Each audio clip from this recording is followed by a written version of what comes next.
Hello and welcome back. Today I'm going to be unboxing this. It's the Mini Cooper, winner of the Rallye di Monte Carlo 1964 in 1/24 scale by Revell. You can see that this is the model set, so it came with the Contact Professional brush and 4 sets of paint. I'm going to mainly be focusing on the kit though, so you can see some detailed pictures on the side there. This has never been opened, but the box is a little bit damaged, so let's have a look inside.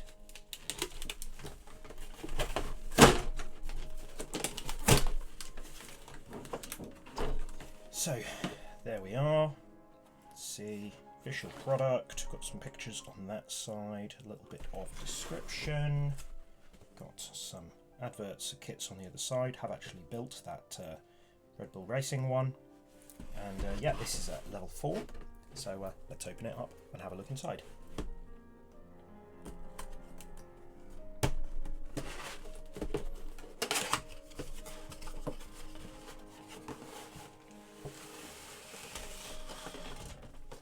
So, I've actually got the body already moulded in red, the instructions, lots of parts here, decals and so forth. Let's have a look. We'll start with the history. The legendary image of the Mini Cooper ultimately evolved from 2 main events. In 1956, Sir Alec Issigonis started to develop a sensible small car that was to be economic and provide space for 4 adults and their luggage. In order to achieve this, he used a transversely mounted front engine and, never seen before, arranged the gearbox under the engine so that the engine and transmission were running in the same oil bath. This gave an enormous saving of space. Almost 80% of the area enclosed by the outer shell was used for interior space. The first Mini came off the line in August 1959. John Cooper recognised the potential of this only 3.06 metre, 10-foot long car at first sight, and very quickly agreed with the board of the British Motor Corporation, BMC, to produce a sportier version that came off the line as the Mini Cooper. The second reason the Mini Cooper's legendary reputation was the racing success of this very agile 4-seater. In 1955, BMC once more brought its racing division into being. Racing wins would bring publicity and attention, which in turn would increase sales.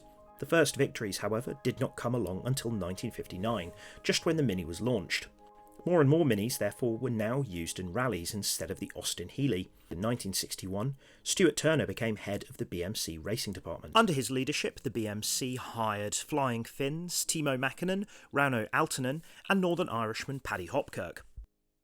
Racing victories accumulated steadily from then on.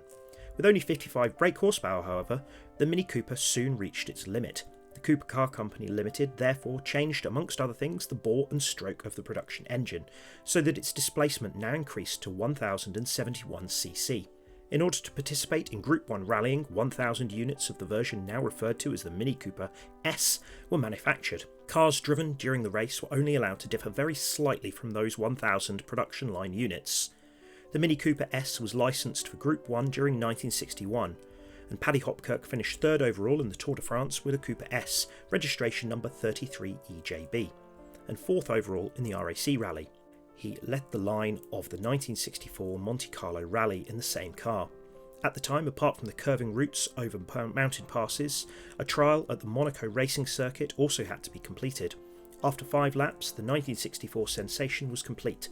Hopkirk and co-driver Henry Liddon in their Mini finished 30.5 points ahead of Sweden's favourite duo Lundkvelt and Sager in a significantly higher powered Ford Falcon. Paddy Hopkirk and his co-driver Henry Liddon finished the race as overall winners, and this became a milestone in the history of rallying.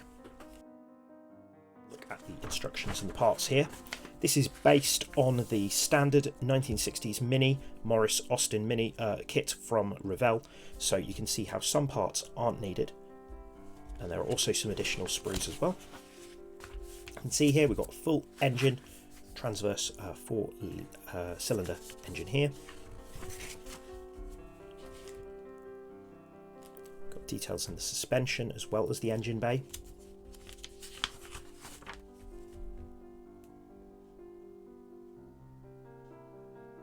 Have it in the seats.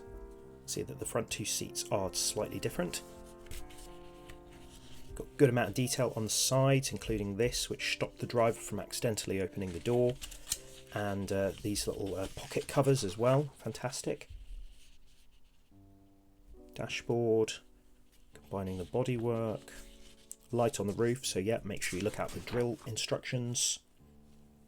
Lights on the rear, lights on the front, also where it calls out for decals before you adding parts like this. And there we are, decal instructions. And this is actually a car that I've sat in real life, as you can see here. So yeah, let's open it up and have a look inside the kit.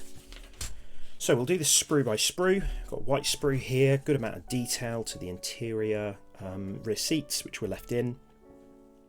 This is the little door release, parts of the engine, number plate.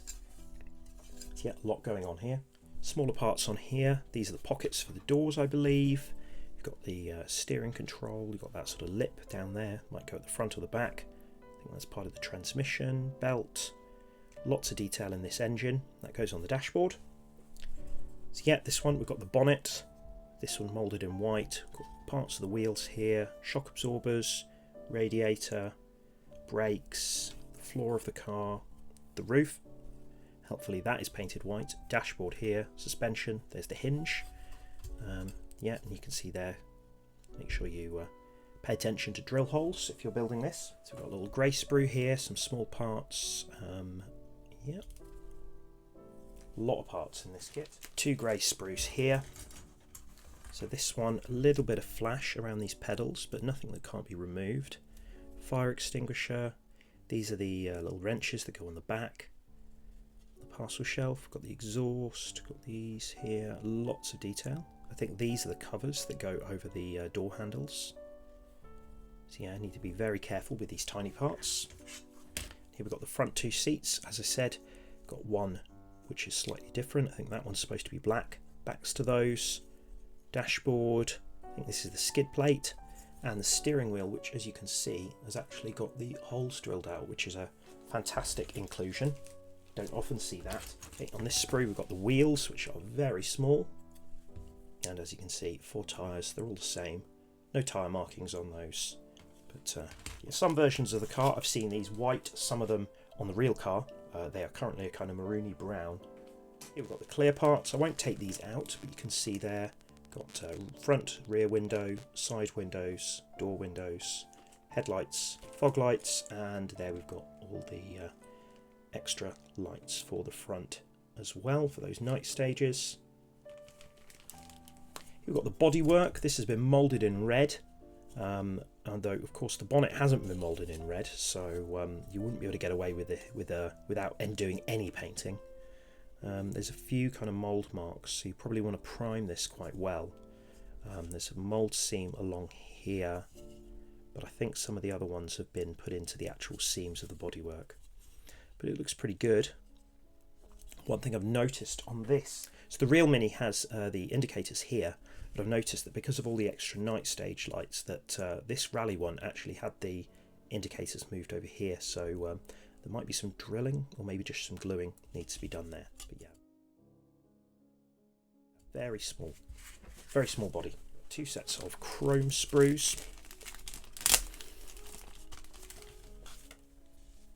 So, got the bumpers, those additional fog lights, some additional light housings on here, and this on the radiator you can see how it originally had this kind of leather cover that goes around there.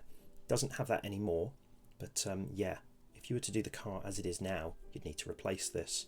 But yeah, that will need to be black, leaving those chrome. And then we've got this chrome sprue as well. So I think these are the inserts for the tail lights. Got windscreen wipers, got the little Morris Cooper badge there. I think that's the light for the rear plate. These look like wing mirrors, but the car doesn't have wing mirrors, so I'm not sure what those are. Got some door handles, one of them probably the boot handle, maybe that one. So, and these are the fuel caps, so yeah, need to be careful with all these, don't want to damage them. And then we've got the sheet of decals here. So as you can see, we've got the 237 plates. This goes on the rear screen. I think it might have been some sort of light deflector. The 2 number plates, the Rallye plates, which are much better condition than they are on the real car right now. Got the little Morris Cooper badge there, Morris Cooper for the rear. Lots of plates for the inside the engine bay, I think. Mirrors and things like that. That goes on the steering wheel, dashboard. GB sticker. You also got these BMC Safety Fast. These, of course, are Cartograph, I believe, and they are very, very well done. So there we have it. Car I know very well. I'm going to be building this very soon, and also going to be using some of the research gained from looking at the real car at the British Motor Museum. So please do let me know what you think of this. What is your favourite classic rally car? Let me know what you think down in the comments. Thanks a lot for watching. I'll see you soon.